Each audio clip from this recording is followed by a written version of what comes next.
사실이 사실대로 기록되고 그 사실이 사실대로 인정되는 시간들이 우리의 날들이었으면 좋겠습니다. 거짓이 덮어버리고 사실이 드러나지 않는 한 그 어떤 것도 믿을 수 없는 세상이 될 텐데 우리들의 삶 속에 사실이 진실이 앞서갈 수 있도록 하나님 인도하여 주옵소서. 우리로 시험에 들게 하지 마옵시고 다만 악에서 구하여 주시옵소서. 감사합니다. 고마우신 예수님 이름으로 기도드립니다. 아멘, 아멘. 오늘은 마가복음 13장에서 누가복음 1장까지 보는 날입니다. 마가복음 13장에서 누가복음 1장이고요. 1장 1절에서 4절 말씀. 신약성경 86페이지 전후에 있습니다. 누가복음 1장 1절에서 4절. 우리 같이 한 목소리로 천천히 읽겠습니다. 우리 중에 이루어진 사실에 대하여 처음부터 목격자와 말씀에 일꾼된 자들이 전하여 준 그대로 내력을 저술하려고 붓을 든 사람이 많은지라. 그 모든 일을 근원부터 자세히 미루어 살핀 나도 데오빌로 각하에게 차례대로 써보내는 것이 좋은 줄 알았노니 이는 각하가 알고 있는 바를 더 확실하게 하려 함이로다. 아멘. 여기까지 봅니다. 오늘은 마가복음 13장부터 누가복음 1장 보는 날인데요.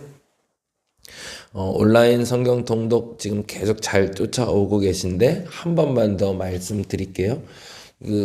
새벽 예배에도 동일한 본문으로 우리가 같이 말씀을 나누고 있습니다. 그래서 새벽 예배를 통해서 한 장 한 장 정리하며 여러분의 성경에 기록을 하시거나 여러분의 설교 노트에다가 기록하시면서 쭉 쫓아오시면 신약 전체 말씀 다 한 번쯤 요약할 수 있을 거고요. 말씀드린 대로 사실은 각 장의 요약을 말할 때 그 요약은 제가 임의로 혹은 이제 제가 객관적인 주제가 아니라 나름대로 객관적이긴 하지만 제가 주관적으로 보고 깨달은 바에 대한 주제어를 그리고 주제 문장을 뽑아서 여러분께 말씀드리는 겁니다. 그래서 처음 쫓아오는 분들은 그 문장과 단어를 쫓아오며 전체를 보시면 좋겠고 만일 그렇지 않은 분들은 조금 조심스럽지만 스스로 한번 찾아보는 연습을 해보는 게 굉장히 좋습니다. 그래서 제가 먼저 말씀드리기 전에 여러분의 각 장의 설명을 한번 읽어보시고 주제어를 잡아보는 연습을 하면 매우 의미 있게 보실 수 있을 것 같아요. 제가 전라도 얘기를 어제 수요 저녁에 했었는데 전라도에서 목회하면서 배운 성경 보는 방법이었습니다. 성경을 전혀 모르는 이들에게 내가 성경을 몰라서 그렇게 읽어야 되는 것도 있지만 성경을 전혀 접하지 못했던 사람에게 성경의 말씀을 전달할 때 내가 알고 있는 용어들 그리고 내가 알고 있는 단어들로 정리된 말을 설명하면 그들이 못 알아듣는다는 건 우리가 인정해야 돼요. 그래서 전라도 목회하면 제가 제일 먼저 연습했던 게 아침 새벽에 일어나서 새벽기도 마치면 12시까지 성경을 매일 거의 6시간을 매일 한 장씩 요약하는 연습을 했습니다. 그래서 빠르게 볼 때는 몇 주도 안 돼서 성경 전체 볼 때도 있었고 그렇게 해서 한 장 한 장을 스스로 성경을 가지고 성경만을 요약하는 연습을 했더니 성경이 보이기 시작하더라고요. 여러분에게 그 연습이 좀 됐으면 좋겠다라는 바람으로 말씀을 드리는 거니까요. 성경 한 장씩 여러분이 읽으시면서 그 한 장의 요약 그리고 문장으로 단어로 남기는 연습을 꼭 한번 해보시기 바랍니다.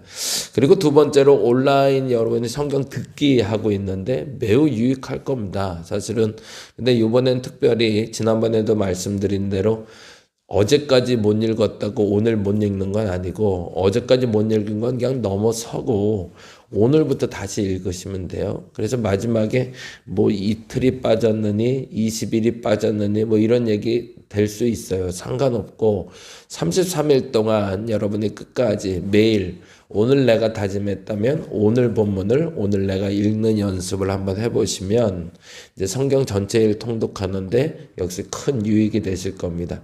이 역시도 제가 썼던 방법 중에 하나였는데 그렇게 계속 통으로 전체적으로 성경을 읽어가는 것이 가장 중요하니까요.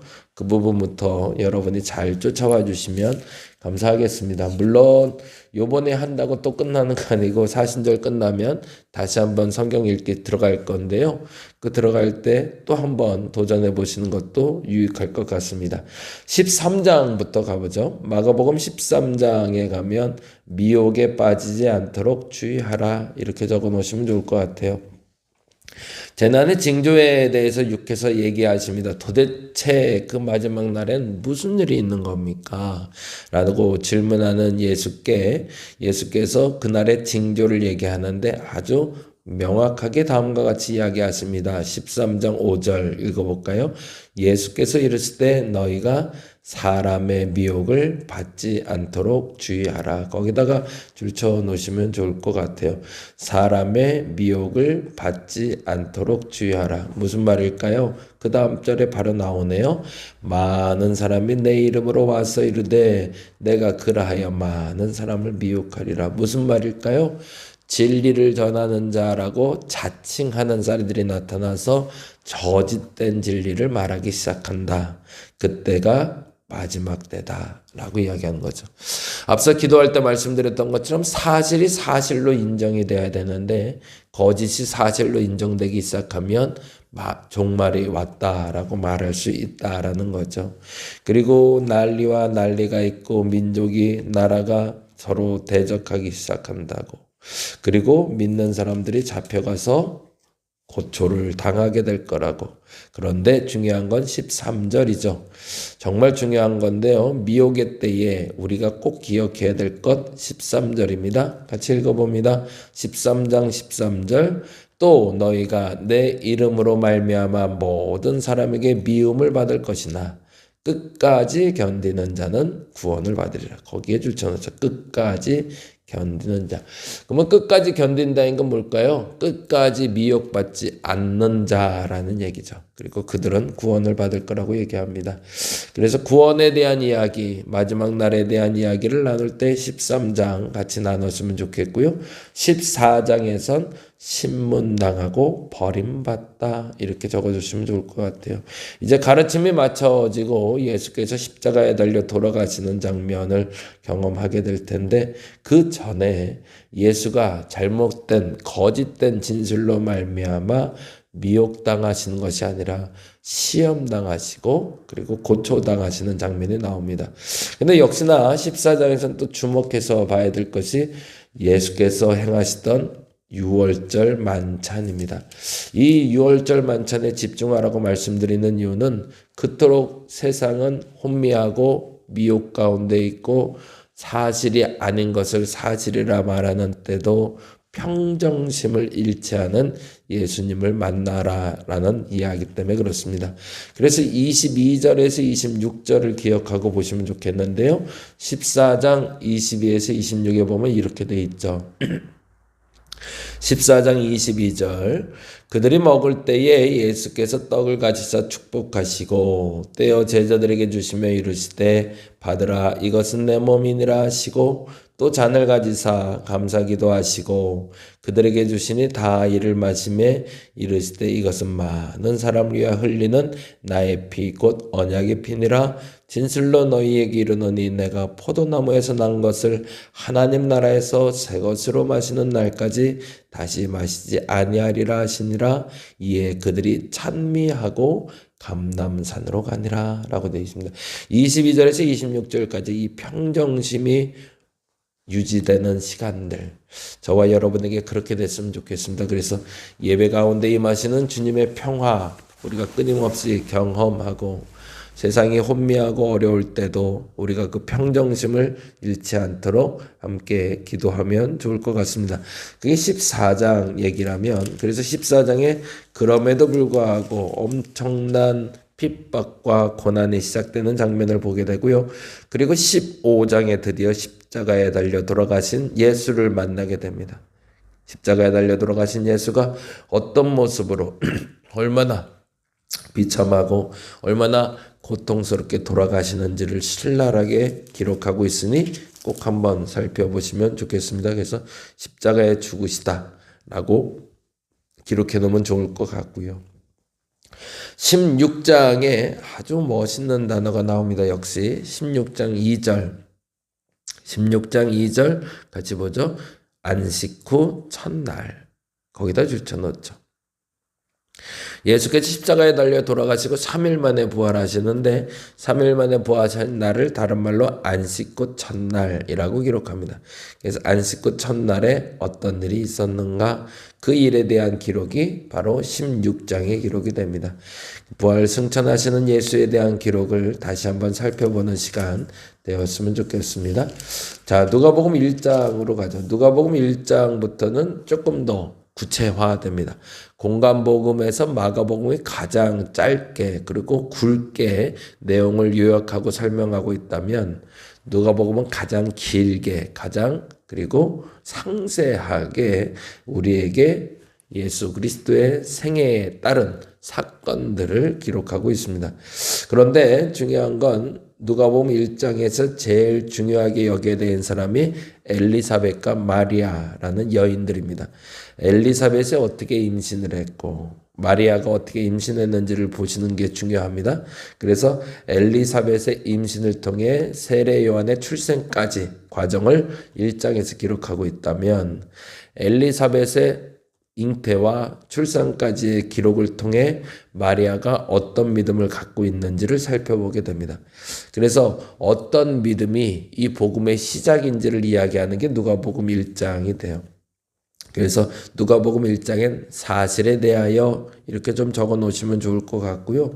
누가복음 1장 이야기를 읽으며 나의 믿음은 주께서 내게 말씀하실 때 미혹되지 아니하고 바른 믿음을 갖는다면 어떤 믿음일까에 대해서 점검해 보시면 좋을 것 같습니다. 조금 더 설명을 하자면 세례 요한의 출생에 대한 잉태 소식은 엘리사벳이 먼저 듣게 되고 그 다음에 사가랴가 듣게 되죠. 그래서 엘리사벳과 사가랴가 들은 그 말씀대로 사가랴가 먼저 듣게 되고 그 다음에 엘리사벳이 그 소식을 들어서 전달하게 되죠. 그리고 나서 사가랴와 엘리사벳의 잉태 소식을 마리아가 듣게 됩니다. 전달되는 과정에서 예수 그리스도의 나심에 가까워지고 있죠. 그리고 나서 마리아는 자신에게 잉태 소식이 있자 엘리사벳을 찾아가 정말 그가 임신했는지를 보고 그가 임신한 것을 확인하고 그도 임신에 대해서 신뢰하고 예수 그리스도를 낳게 되는 장면, 그 장면에 대해서 누가복음 1장에 기록하고 있습니다. 그런데 여기서 우리가 좀 주목해야 되는 게 확실히 아는 법이 무엇인가라는 거죠. 이게 사실인지 정말 알려면 어떻게 해야 될까? 첫 번째로 이야기하는 것이 1장 2절입니다. 1장 1절부터 먼저 보죠. 우리에게 이루어진 사실에 대하여 2절. 처음부터 목격자와 말씀에 일꾼된 자들이 전하여 준 그대로 내력을 저설하려고 붓을 든 사람이 많은지라. 사실에 대해서 알려면 첫째 우리가 알아야 될 건 수많은 저술들을 살펴봐야 된다는 겁니다. 첫째, 그렇게 적어놔 주세요. 우리가 진짜 사실을 알게 원한다면 수많은 저술들을 찾아봐야 됩니다. 목회 10년, 다림목교에서의 10년이 올해 이제 첫 원년이 됩니다. 그래서 목회에 대해서 다시 한번 복귀해 보고 있는데 최근에 이제 새로운 패러다임에 대해서 공부를 좀 하고 있어요. 근데 그게 우리 교회에 적용이 가능한가라는 질문을 던지며 지금 논문을 한 장씩 좀 살펴보고 있는데 그동안 그 단어를 쓰고 있었던 수많은 사람들의 저술을 뽑아서 보고 있습니다. 그래서 한 30여 권의 논문을 계속 체크하면서 이것이 내게 맞나? 내게 맞는 옷인가, 우리에게 맞는 옷인가를 찾고 있는데요. 첫 번째 사실에 대해서 분명히 검증하기를 원한다면 전문가들이 말하는 사실, 그 수많은 사실에 대해서 우리가 살펴볼 필요가 있습니다. 이번에 12.3 내란 사건에 대해서도 기록가들이 기록을 시작을 했어요. 그래서 사진으로 그리고 문서로 그리고 기사로 내고 있는 모든 것들을 수집하고 있는데 동영상까지. 그래서 과연 우리는 이후에 후손들뿐만 아니라 우리도 이 사실을 어떻게 인정하고 이해해야 되는가에 대해서 기록물로 남기고 있습니다. 그래서 나중에 기회가 되시면 한번 쭉 전체적으로 훑어보시면 무엇이 문제가 됐고 무엇이 정말 사실인지를 우리는 알 수 있을 겁니다. 그리고 더 중요한 것이 있습니다. 수많은 저술, 수많은 기록물들을 봤다면 그 다음에 해야 되는 것이 3절이죠. 같이 읽어봅니다. 그 모든 일을 근원부터 자세히 미루어 살핀 나도 데오빌로 각하에게 차례대로 써보내는 것이 좋은 줄 알았노니. 거기다 줄쳐 차례대로 써보내는 것. 그리고 나서 그 검증된 수많은 자료들을 가운데 그것이 살인지를 알려면 순서대로 정리를 해야 됩니다. 그 순서가 앞뒤가 안 맞기 시작하면 그때부터 오류가 나오기 시작하니 뭐가 앞에 사건이고 뭐가 뒤에 사건인지. 그래서 요번에 헌법재판소에서 열리고 있는 재판을 보면 몇 월, 며칠, 몇 시, 몇 분까지 심지어는 몇 초까지도 이야기하는 장면을 보게 됩니다. 특별히 군인들은 복명복창하는 사람들인데 그들의 기록물을 살펴보면 맨날 몇 월, 며칠, 몇 시경에 라는 표현을 쓰고 있죠. 그 이유가 뭘까요? 순서가 얼마나 중요한지를 우리에게 알려주고 있습니다. 그래서 사실을 알기 위해서 우리는 두 가지를 할 필요가 있습니다. 무엇이든 여러분이 공부를 하던 자리든 물건을 파는 자리든 사람을 만난 자리든 의문이 생기고 질문이 생겼을 땐 그 사실에 관련된 기록들, 핸드폰 자료 혹은 통화 자료 혹은 여러분 주변에 있는 사람들의 이야기를 모아서 그걸 차례대로 잘 정리하셔서 오해 없이 사고 없이 여러분의 일들을 치러낼 수 있었으면 좋겠습니다. 그리고 4절에 이렇게 얘기하죠. 이는 각하가 알고 있는 바를 더 확실하게 하려 함이라고. 모르고 있는 것을 알려주는 것이 아니라 알고 있는 것에 대해서 분명히 하는 방법은 말씀드린 대로 수많은 자료의 복사본 혹은 내용을 먼저 살펴보고 그것을 차례대로 기술하고 정리해서 알아가는 것임을 여러분이 아시고 여러분에게 있는 이 혼돈의 시기를 잘 이겨낼 수 있기를 간절히 바랍니다. 기도하겠습니다. 사실인지 거짓인지 알지 못할 때 수많은 자료들을 먼저 하나하나 천천히 만나게 하여 주옵소서, 읽어보게 하여 주옵소서. 그리고